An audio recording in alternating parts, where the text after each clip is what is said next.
Hi ಎಲ್ರಿಗೂ ನಮಸ್ಕಾರ. Welcome back to my channel 5 star Sinchana ವ್ಲಾಗ್ಸ್ಗೆ. ಎಲ್ಲರೂ ಹೇಗಿದ್ದೀರಾ? ಐ ಹೋಪ್ ಎಲ್ಲರೂ ಚೆನ್ನಾಗಿದ್ದೀರಂತ ಭಾವಿಸ್ತಾ ಇವತ್ತಿನ ವ್ಲಾಗ್ನ ಶುರು ಮಾಡ್ತಾ ಇದ್ದೀನಿ. ಸೊ ಡೇ 4 ಇವತ್ತು 4ನೇ ದಿನದ ವ್ಲಾಗ್ನ ನಾನು ಕಂಟಿನ್ಯೂ ಮಾಡ್ತಾ ಇದ್ದೀನಿ. ಸೋಮವಾರದ ದಿನ ಇವತ್ತು. ಸೊ ಇವತ್ತು ತುಂಬಾ ಖುಷಿಯಾಗಿ ವ್ಲಾಗ್ನ ಕಂಟಿನ್ಯೂ ಮಾಡ್ತಾ ಇದ್ದೀನಿ. ಸೊ ಇವತ್ತು ಬಂದುಬಿಟ್ಟು ನಾನು ಸೋಂಪ ಕಾಳು ಅಥವಾ ಓಮ್ ಕಾಳು ಅಂತಲೂ ಕರೀತಾರೆ. ಬಟ್ ಓಮ್ ಕಾಳಿಗೆ ನಾವು ಅಜ್ವೈನ ಅಂತ ಕರಿತೀವಿ. ಇನ್ನು ಕೆಲವರು ಸೋಂಕಾಳು ಅಂತ ಕರೀತಾರೆ. ಆದರೆ ಗ್ರೀನ್ ಕಲರ್ ಆಗಿ ಬರುತ್ತೆ ನೋಡಿ, ಜೀರಿಗೆ ಥರ. ಸೊ ಆ ಥರದಲ್ಲಿ ನಾನು ಇವತ್ತು ಸೋಂಕಾಳನ್ನ ಹಾಕಿ ವೆಯ್ಟ್ ಲಾಸ್ ಡ್ರಿಂಕ್ಸ್ನ ಮಾಡ್ಕೋತಾ ಇದ್ದೀನಿ. ಸೊ ನಿಮ್ಮ ಎಲ್ಲರ ಸಪೋರ್ಟು ಮತ್ತು ನಿಮ್ಮ ಒಳ್ಳೆ ರೆಸ್ಪಾನ್ಸು ನಂಗೆ ತುಂಬಾ ಇಷ್ಟ ಆಗ್ತಾಯಿದೆ. ತುಂಬ ಚೆನ್ನಾಗಿ ಬರ್ತಿದೆ ನಿಮ್ಮ ಒಳ್ಳೆ ರೆಸ್ಪಾನ್ಸ್ಗಳು. ನನಗೆ ವಿಡಿಯೋನ ನಿಜವಾಗ್ಲೂ ಇಷ್ಟು ಖುಷಿಯಾಗಿ ನೋಡ್ತಿದ್ದೀರಾ ನನ್ನ ವೀಡಿಯೋಸ್ನ. ನನಗೆ ನಿಜ ಅಂದ್ಕೊಂಡಿರಲಿಲ್ಲ ಇಷ್ಟು ಒಳ್ಳೆ ರೆಸ್ಪಾನ್ಸ್ ಬರುತ್ತೆ ಅಂತ. ತುಂಬ ಖುಷಿ ಆಗ್ತಿದೆ ನನಗೆ ವೆಯ್ಟ್ ಲಾಸ್ ಜರ್ನಿನ ಕಂಟಿನ್ಯೂ ಮಾಡೋದಕ್ಕೆ, ಹಾಗೆ ವಿಡಿಯೋನ ಕೂಡ ಮಾಡೋದಕ್ಕೆ ತುಂಬ ಖುಷಿ ಆಗ್ತಿದೆ. ಸೊ ತುಂಬಾ ಚೆನ್ನಾಗಿ ನಂಗೆ ಸಪೋರ್ಟ್ ಮಾಡ್ತಿದ್ದೀರಾ. ದಯವಿಟ್ಟು ಹೀಗೆ ನನಗೆ ಸಪೋರ್ಟ್ ಮಾಡಿ ಅಂತ ಕೇಳೋಕ್ಕೆ ಇಷ್ಟಪಡ್ತೀನಿ. ದಯವಿಟ್ಟು ನಿಮ್ಮ ಸಪೋರ್ಟ್ ಯಾವಾಗಲೂ ನನಗೆ ಹೀಗೆ ಇರಲಿ. ಇವತ್ತು ನಾನು ವೆಯ್ಟ್ ಲಾಸ್ ಡ್ರಿಂಕ್ಸ್ನೆಲ್ಲ ಕುಡ್ದಿದ ನಂತರ ಮನೆ ಮುಂದೆನೇ ಇರುವಂಥ ಪಾರ್ಕಿಗೆ ಇವತ್ತು ವಾಕ್ ಮಾಡೋದಕ್ಕೆ ಹೋಗಿದ್ದೀನಿ. ಸೊ ನಾನು ನಿನ್ನೆ ಎಲ್ಲ ನಾನು ಇವತ್ತು ಇಲ್ಲಿ ವಾಕ್ ಮಾಡಿರಲಿಲ್ಲ. ಸೊ ನನಗೆ ಇದು ತುಂಬ ಸರ್ಕಲ್ ಆಗಿರೋದ್ರಿಂದ ನನಗೆ ಇಲ್ಲಿ ವಾಕ್ ಮಾಡಿದ್ರೆ ಸ್ವಲ್ಪ ಏನೋ ಒಂಥರ ಫ್ರೀಡಮ್ ಆಗಿ ವಾಕ್ ಮಾಡ್ದಂಗೆ ಅನಿಸಲ್ಲ. ಏನೋ ಒಂಥರ ಎಲ್ಲರೂ ನೋಡ್ತಿದ್ದಾರೆ ನನ್ನನ್ನೇ. ಸೊ ನನಗೆ ಒಂಥರ ಹಿಂಸೆ ಪಟ್ಕೊಂಡು ವಾಕ್ ಮಾಡ್ತೀನಿ ನಾನಿಲ್ಲಿ. ಸೊ ಅದು ನನಗೆ ಕಂಫರ್ಟಬಲ್ ಫೀಲ್ ಕೊಡ್ತಾ ಇರಲಿಲ್ಲ. ಸೊ ಹಾಗಾಗಿ ನಾನಿಲ್ಲಿ ಜಾಸ್ತಿ ವಾಕ್ ಮಾಡಲ್ಲ. ಸೊ ಹಾಗಾಗಿ ನಾನು ಬೇರೆ ಕಡೆ ನನಗೆ ಎಲ್ಲಿ ಕಂಫರ್ಟ್ ಸಿಕ್ಕುತ್ತೋ ಅಲ್ಲಿ ಹೋಗ್ಬಿಟ್ಟು ನಾನು ವಾಕ್ ಮಾಡ್ಕೊಂಬರ್ತಾಯಿದ್ದೆ. ಬಟ್ ಆದರೆ ಇವತ್ತು ಯಾಕೋ ಗೊತ್ತಿಲ್ಲ, ನಾನು ಹೊಸ ಶೂಸು ನನ್ನ ಕಾಲು ಕಚ್ಚಿರೋದ್ರಿಂದ ನನಗೆ ತುಂಬ ದೂರ ಅಲ್ಲಿ ನಾನು ಹೋಗ್ತಿದ್ದಂಥ ಪಾರ್ಕಿಗೆ ಹೋಗೋಕ್ಕಾಗಿಲ್ಲ. ಹಂಗಾಗಿ ಇವತ್ತು ಇಲ್ಲೇ ಹೋದೆ, ಮನೆ ಮುಂದೆನೇ ಇರುವಂಥ ಪಾರ್ಕಿಗೆ. ಸೊ ಪಾರ್ಕ್ ಕೂಡ ತುಂಬ ಚೆನ್ನಾಗಿದೆ. ಸೊ ಅಲ್ಲಿರುವಂತಹ ಇನ್ವಾಲ್ವ್ಮೆಂಟು ನನಗೆ ತುಂಬ ಖುಷಿ ಆಗುತ್ತೆ. ಬಟ್ ಆದರೆ ಏನು ಮಾಡೋದು, ಅಲ್ಲಿ ನನಗೆ ಕಂಫರ್ಟಬಲ್ ಇಲ್ಲ. ಸೊ ಹಾಗಾಗಿ ನಾನು ಅಲ್ಲಿ ವಾಕ್ ಮಾಡ್ತಾಯಿಲ್ಲ. ಅಪರೂಪ ಯಾವಾಗಾದರೂ ಅಲ್ಲಿ ಹೋಗೋಕ್ಕಾಗಿಲ್ಲ ಅಂತಂದಾಗ ಇಲ್ಲಿ ಹೋಗಿ ವಾಕ್ ಮಾಡ್ಕೊಂಡು ಬರ್ತೀನಿ.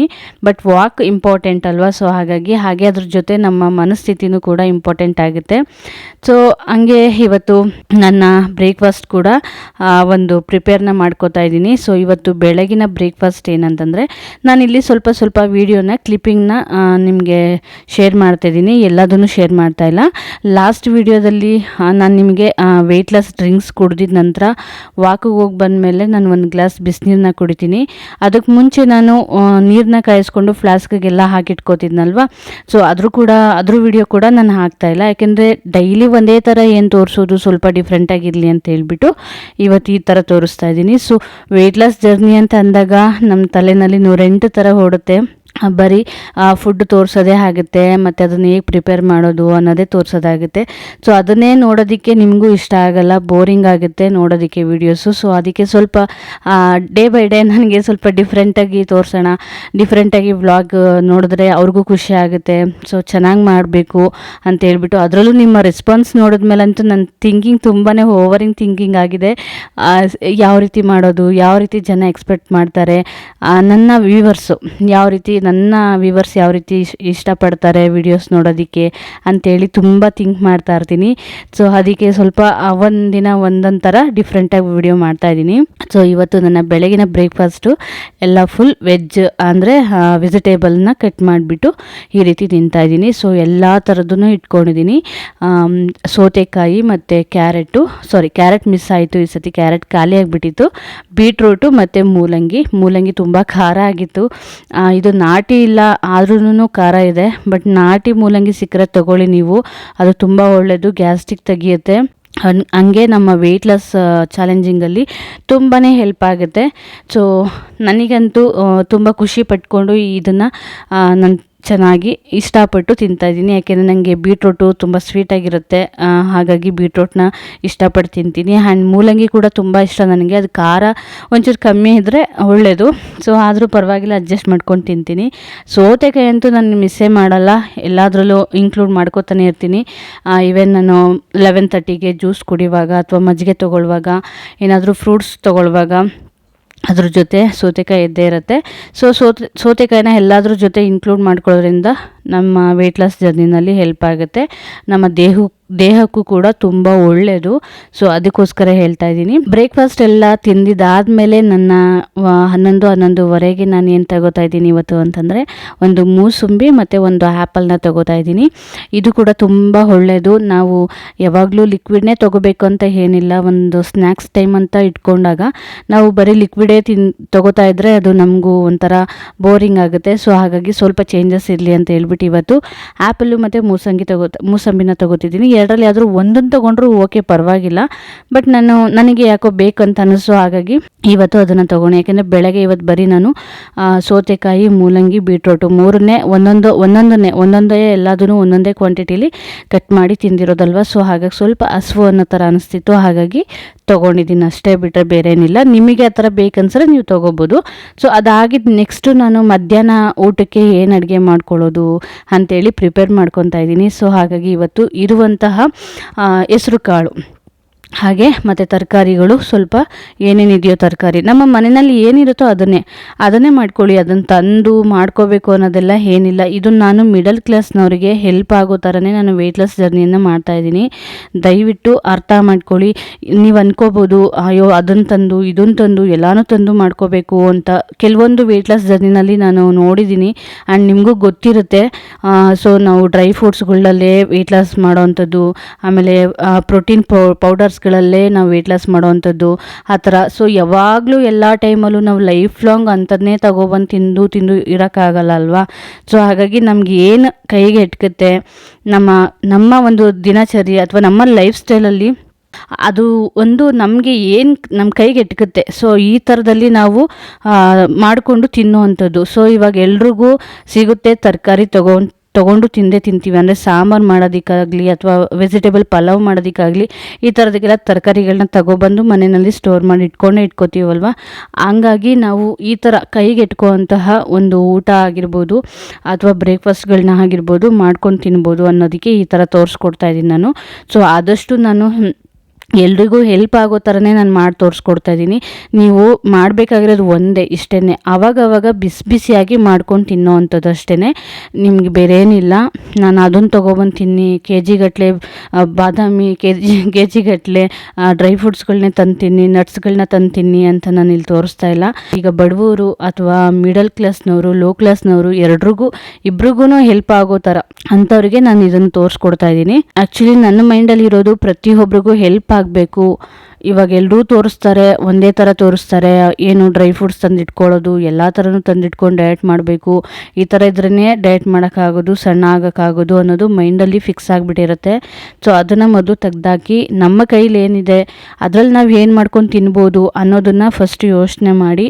ಇವಾಗ ರೈಸು ಅಥವಾ ರಾಗಿ ಹಿಟ್ಟು, ಮನೆಯಲ್ಲಿ ಗೋಧಿ ಹಿಟ್ಟು ಈ ಥರದಿತ್ತು ಅಂದರೆ ಅದರಲ್ಲಿ ಗೋಧಿ ದೋಸೆ, ಜೋಳದ ಹಿಟ್ಟು ಅಂದರೆ ಜೋಳದ್ದು ರೊಟ್ಟಿ, ರಾಗಿ ತಾನೇ ಮುದ್ದೆ ಮಾಡ್ಕೊಂಡು ತಿನ್ನೋದು, ಗಂಜಿ ಮಾಡ್ಕೊಂಡು ಕುಡಿಯೋದು, ಈ ಥರ ಮಾಡ್ಕೊಳ್ಳಿ. ಅದನ್ನು ಬಿಟ್ಬಿಟ್ಟು ಇಲ್ಲದೇ ಇರೋದನ್ನು ಹುಡ್ಕೊತ ಹೋದರೆ ಅದು ಕಷ್ಟನೇ. ಇರೋದ್ರಲ್ಲೇ ಏನು ಮಾಡ್ಕೋಬೋದು ಅದನ್ನು ಮಾಡಿ ಖಂಡಿತವಾಗ್ಲೂ ವೆಯ್ಟ್ ಲಾಸ್ ಮಾಡ್ಬೋದು. ಮೊದಲು ಮನ್ಸು ಮಾಡಿ, ಆಮೇಲೆ ನಂತರ ಎಲ್ಲ ಬರುತ್ತೆ. ಮನ್ಸು ಮಾಡೋದು ಮುಖ್ಯ, ತುಂಬಾ ಮುಖ್ಯ ಆಗುತ್ತೆ ಮನಸ್ಸು. ಸೊ ನೀವು ಮನಸ್ಸು ಮಾಡಿ, ಮೊದಲು ನಾನು ವೆಯ್ಟ್ ಲಾಸ್ ಮಾಡ್ಕೋಬೇಕು, ನಾನು ಈ ಜರ್ನಿನಲ್ಲಿ ನಾನು ಕೂಡ ಸಣ್ಣ ಆಗಬೇಕು ಅನ್ನೋದನ್ನು ಫಸ್ಟ್ ಮನಸ್ಸು ಮಾಡಿ, ನಂತರ ಆಮೇಲೆ ಅದಾಗದೆ ಎಲ್ಲ ಹುಡುಕುತ್ತೆ, ನಮ್ಮ ಮನಸ್ಸೇ ಹುಡುಕುತ್ತೆ ನನ್ನ ದೇಹಕ್ಕೆ ಏನು ಬೇಕು, ನನ್ನ ಆರೋಗ್ಯವಾಗಿರೋದಕ್ಕೆ ಏನು ಬೇಕು ಅನ್ನೋದನ್ನು ಅದೇ ತೋರಿಸ್ಕೊಡ್ತಾ ಹೋಗುತ್ತೆ. ಸೊ ಅಷ್ಟನ್ನು ಮಾಡಿ ಅಂತ ಹೇಳ್ತಾ ನಾನು ಮಧ್ಯಾಹ್ನದ ಊಟ ಮುಗಿಸಿದ ನಂತರ ಮತ್ತೆ ಒಂದು 3-3:30 ಹಂಗೆ 2 ಬಾಳೆಹಣ್ಣನ್ನು ತೊಗೊತೀನಿ. ಅದಾದ ನಂತರ ನೈಟು ಊಟಕ್ಕೆ ಅದಾದಮೇಲೆ ನಾನು ಸ್ವಲ್ಪ ಸಂಜೆ ಒಂದು 6-6:30 6:15-6:30ಗೆಲ್ಲ ಡ್ರಿಂಕ್ಸ್ನ, ವೆಯ್ಟ್ ಲಾಸ್ ಡ್ರಿಂಕ್ಸ್ ಅಂದರೆ ಅದೇ ಥರನೇ ಸೇಮ್ ಸ್ವಲ್ಪ ಕಾಫಿ ಥರ ಮಾಡ್ಕೊಂಡು ಕುಡಿಯೋದು. ಸೊ ಅದನ್ನು ನಾನು ಇಲ್ಲಿ ಸ್ಕಿಪ್ ಮಾಡಿದ್ದೀನಿ, ಬಟ್ ಆದರೆ ನಾನು ಹೇಳ್ತಾ ಇದ್ದೀನಿ. ನಾನಿವತ್ತು ಸ್ವಲ್ಪ ಶುಂಠಿನೂ ಮತ್ತು ಅರಿಶಿನ ಹಾಕ್ಕೊಂಡು ಕುದಿಸ್ಕೊಂಡು ಕಾಫಿ ಥರ ತೊಗೊಂಡಿದ್ದೀನಿ. ಅದಾದಮೇಲೆ ನಾನು ನೈಟು ಊಟಕ್ಕೆ ಒಂದು 7:30 7:30 ಒಳಗಡೆ ಊಟ ಮುಗಿಸ್ಕೊಳ್ಳಿ. ನಾನು 7:30 ಹಂಗೆ ಇಲ್ಲಿ ಒಂದು ಮೂಲಂಗಿಯನ್ನು ಹಚ್ಚಿಟ್ಕೋತಾ ಇದ್ದೀನಿ. ಹಾಗೆ ನನಗೆ ನನ್ನ ಹಸ್ತದಷ್ಟು ಉದ್ದ ಇರ್ಬೋದು ಅಷ್ಟೇ ಚಿಕ್ಕದು ಒಂದು ಸೌತೆಕಾಯಿ, ಅದನ್ನು ಕೂಡ ಚಿಕ್ಕದಾಗಿ ಪೀಸ್ ಮಾಡಿ ಇಟ್ಕೋತಾ ಇದ್ದೀನಿ. ನಿಮ್ಗೆ ಯಾವ ಥರ ಶೇಪ್ ಬೇಕೋ ಆ ಥರ ಶೇಪಲ್ಲಿ ನೀವು ಕಟ್ ಮಾಡಿ ಇಟ್ಕೋಬೋದು. ಸೊ ನನಗೆ ಈ ರೀತಿಯಾಗಿ ನಾನು ಸ್ವಲ್ಪ ಬಾಯಿಗೆ ನೀಟಾಗಿ ಸಿಗಬೇಕು ಅಂತ ಹೇಳ್ಬಿಟ್ಟು ಸ್ವಲ್ಪ ದಪ್ಪದಾಗಿ ಕೆಲವೊಂದನ್ನು ಸಣ್ಣದಾಗಿ ಹಚ್ಕೊಂಡು ಇಟ್ಕೋತಾ ಇದ್ದೀನಿ. ಇವಾಗ ಎಲ್ಲದನ್ನು ಮಿಕ್ಸ್ ಮಾಡ್ಕೋತಾ ಇದ್ದೀನಿ. ಇದಕ್ಕೆ ನಾನು ಕಡಲೆಕಾಳು, ಹೆಸರುಕಾಳು, ಸೌತೆಕಾಯಿ, ಮೂಲಂಗಿ, ಟೊಮೆಟೊ, ಈರುಳ್ಳಿ ಎಲ್ಲದನ್ನು ಹಚ್ಕೊಂಡು ಹಾಕ್ಕೊಂಡಿದ್ದೀನಿ. ಸೊ ಅದಕ್ಕೆ ಸ್ವಲ್ಪ ಪಿಂಕ್ ಸಾಲ್ಟು ಮತ್ತು ಪೆಪ್ಪರ್ ಪೌಡರು, ಜೀರಿಗೆ ಪೌಡರು ಇಷ್ಟನ್ನು ಹಾಕ್ಕೊಂಡು ಮಿಕ್ಸ್ ಮಾಡ್ಕೋತಾ ಇದ್ದೀನಿ ಚೆನ್ನಾಗಿ. ನಿಮಗಿನ್ನೂ ಬೇಕಂತಂದರೆ ಸ್ವಲ್ಪ ಗರಂ ಮಸಾಲ ಪೌಡ್ರನ್ನು ಕೂಡ ಹಾಕೋಬೋದು, ಅದನ್ನು ಕೂಡ ಟೇಸ್ಟ್ ಚೆನ್ನಾಗಿ ಕೊಡುತ್ತೆ. ಸೊ ಇಲ್ಲಾಂತಂದರೆ ಇದು ಮ್ಯಾಗಿ ಪೌಡರ್ ಬರುತ್ತಲ್ಲ, ಸೊ ಮಸಾಲ ಮ್ಯಾಗಿ ಪೌಡರು ಅದರಲ್ಲೂ ಕೂಡ ಒಂದು ಪೌಡ್ರ್ ಕೊಟ್ಟಿರ್ತಾರಲ್ಲ, ಅದನ್ನು ಕೂಡ ನೀವು ಹಾಕೋಬೋದು, ಮಿಕ್ಸ್ ಮಾಡ್ಕೊಂಡು ತಿನ್ಬೋದು. ಅದಿಲ್ಲ ಅಂತಂದರೆ ನಿಮಗೆ ಮೊಸರು ಬೇಕಂತಂದ್ರೂ ಕೂಡ ಹಾಕ್ಕೊಂಡು ಮಿಕ್ಸ್ ಮಾಡ್ಕೊಂಡು ತಿನ್ಬೋದು. ನಿಮಗೆ ಯಾವ ರೀತಿ ಬೇಕಂತ ಅನಿಸುತ್ತೋ ಆ ರೀತಿ ಹಾಕ್ಕೊತೀನಿ. ನಾನು ಇವತ್ತು ಏನೂ ಆ್ಯಡ್ ಮಾಡ್ಕೋತಿಲ್ಲ, ಯಾಕೆಂತಂದರೆ ನೈಟ್ ಊಟ ಅಲ್ವಾ, ಸೊ ಹಾಗಾಗಿ ಇಷ್ಟು ಸಾಕು ಅಂತ ಅನಿಸುತ್ತೆ. ಹಾಗಾಗಿ ಈ ರೀತಿ ತಗೋತಾ ಇದ್ದೀನಿ. ನಮಗೆ ಬೆಳಗಿನ ತಿಂಡಿ ಎಷ್ಟು ಮುಖ್ಯನೋ ರಾತ್ರಿ ಊಟನೂ ಕೂಡ ಅಷ್ಟೇ ಮುಖ್ಯ ಆಗುತ್ತೆ. ಬೆಳಗ್ಗೆ ನಾವು ಬ್ರೇಕ್ಫಾಸ್ಟ್ನ ಸರಿಯಾಗಿ ತಿಂದಿಲ್ಲ ಅಂದರೆ ಅವತ್ತಿನ ದಿನದ ಕೆಲಸಗಳನ್ನ ನಾವು ಸರಿಯಾಗಿ ಮಾಡೋಕ್ಕಾಗಲ್ಲ. ಹಾಗೆ ನೈಟ್ ಊಟನ ನಾವು ಸರಿಯಾಗಿ ತೊಗೊಂಡಿಲ್ಲ ಅಂತಂದರೆ ನೈಟು ನಿದ್ದೆನ ಮಾಡೋಕ್ಕಾಗಲ್ಲ. ಯಾಕೆಂದರೆ ನಮ್ಮ ಪ್ರತಿ ಸತಿನೂ ನಮಗೆ ನೈಟಲ್ಲಿ ಊಟ ಮಾಡಿಲ್ಲ ಅಂತಂದರೆ ಹೊಟ್ಟೆ ಕೇಳಲ್ಲ, ಹೊಟ್ಟೆಲಿ ಏನೇನೋ ವಿಚಿತ್ರವಾದ ಸೌಂಡ್ಗಳು ಬರೋದು, ನಿದ್ದೆ ಬರಲ್ಲ, ನಿದ್ದೆ ಮಾಡೋಕ್ಕೆ ಬಿಡಲ್ಲ, ಅಶ್ವ ಅನ್ನೋದು ಆ ಥರ ಕಾಡ್ತಾ ಇರುತ್ತೆ. ಸೊ ಹಾಗಾಗಿ ನೈಟು ಸರಿಯಾಗಿ ನಾವು ಊಟನ ಮಾಡಬೇಕು. ಹಾಗೆ ನಾವು 8 ಅವರ್ಸು ನಿದ್ದೆನ ಕೂಡ ಚೆನ್ನಾಗಿ ಮಾಡಬೇಕು. ವೆಯ್ಟ್ ಲಾಸ್ ಜರ್ನಿನಲ್ಲಿ ನಾವು ವೆಯ್ಟ್ ಲಾಸ್ ಜರ್ನಿ ಅಂತಲೇ ಇಟ್ಕೊಳ್ಳೋದು ಬೇಡ. ಅದಲ್ದೇ ನಾವು ಡೈಲಿ ನಮ್ಮ ಬೇಸಸ್ನಲ್ಲಿ ನಾವು 8 ಅವರ್ಸ್ ನಿದ್ದೆ ಇರಲೇಬೇಕು ನಮಗೆ ಕಣ್ಣು ತುಂಬ ಚೆನ್ನಾಗಿ. ಸೊ ಇದಾದ ನಂತರ ನಾನು ಇಲ್ಲಿ ಮಲಗೋಕ್ಕೂ 1 ಅವರ್ ಮುಂಚೆ ಅಗಸೆ ಬೀಜದ ನೀರನ್ನ ತಗೋತಾ ಇದ್ದೀನಿ. ಅಗಸೆ ಬೀಜದ ಪುಡಿಯನ್ನು ನಾನು 3 ಡೇಸ್ಗೆ ಆಗಷ್ಟು ಮಾತ್ರ ರುಬ್ಬಿ ಇಟ್ಕೊಂಡಿದ್ದೆ. ಸೊ ಇವತ್ತಿಗೆ ಅದು ಮುಗಿಯುತ್ತೆ. ನೀವು ಕೂಡ ಜಾಸ್ತಿ ದಿನ ಸ್ಟೋರ್ ಮಾಡಿ ಇಟ್ಕೋಬೇಡಿ ರುಬ್ಕೊಂಡು. ಅಗಸೆ ಬೀಜನ ಅವತ್ತಿಗೆ ಮಾತ್ರ ರುಬ್ಕೊಂಡು ನೀವು ಕುಡೀರಿ. ಸೊ ಅದಿನ್ನೂ ಒಳ್ಳೆಯದು. ನಾನಿವತ್ತು ಅಗಸೆ ಬೀಜದ ನೀರನ್ನ ಮಲಗೋಕ್ಕೂ ಮುಂಚೆ ತಗೋತಾ ಇದ್ದೀನಿ. 1 ಗ್ಲಾಸ್ ಚೆನ್ನಾಗಿ ಕಾಯಿಸಿರುವಂಥ ಬಿಸಿನೀರನ್ನು ನಮಗೆ ದೇಹಕ್ಕೆ ಎಷ್ಟು ಬಿಸಿ ತಡ್ಕೊಳ್ಳೋಕೆ ಶಕ್ತಿನೋ ಅಷ್ಟು ಬಿಸಿಯಾಗಿರೋವಂಥದ್ದನ್ನ ಮಾತ್ರ ಕಾಯಿಸಿಟ್ಕೊಂಡು ತಗೋತಾ ಇದ್ದೀನಿ. ಸೊ ವಿಡಿಯೋ ನೋಡಿದ್ರಲ್ಲ, ಇಷ್ಟ ಆಯಿತು ಅಂತ ಭಾವಿಸ್ತಾ ಇದ್ದೀನಿ. ನೆಕ್ಸ್ಟ್ ವಿಡಿಯೋದೊಂದಿಗೆ ಸಿಗ್ತೀನಿ. ಅಲ್ಲಿವರೆಗೂ ಕಾಯ್ತಾ ಇರಿ. Take care, bye. Thanks for watching.